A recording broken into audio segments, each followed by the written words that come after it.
Patay ang isang babae matapos pagbabarilin sa Valenzuela. Base sa investigasyon, onsehan sa iligal na droga ang dahilan ng krimen. May unang balita si Bea Pinlac.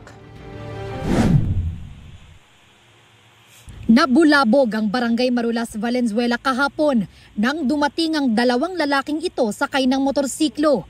Ang angkas ng motor, pinagbabarilang babaeng nakatayo sa gilid ng kalsada.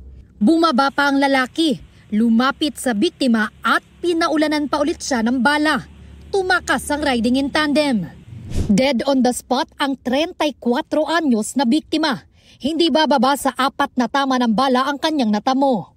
Ayon doon sa mga witness na na-interview natin, may ka-meet up itong biktima natin at nung nado na nga sa sabay kanto ay agad na may dumating na dalawang tao na magkaangkas sa isang motorsiklo at doon na pinaslang na nga itong ating biktima. Based doon sa ating investigation, unsehan sa droga itong dahilan kung bakit siya pinaslang. Ayon sa pulisya, kalalaya lang ng biktima nung nakaraang taon dahil sa kasong may kinalaman sa iligal na droga.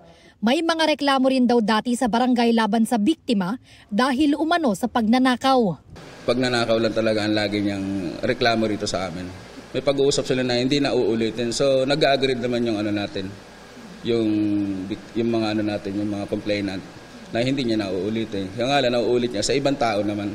Tinutugis pa ng pulisya ang mga salarin. Meron na po tayong person of interest na ating tinitingnan. Kung meron po kayong nalalaman sa krimen na nangyari ito, mangyari po lamang na ipagbigay alam nyo agad po sa aming himpilan para sa kaagarang at pagkakahuli nitong ating suspect.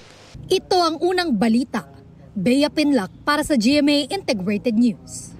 Igan, mauna ka sa mga balita, mag-subscribe na sa GMA Integrated News sa YouTube para sa iba't ibang ulat sa ating bansa.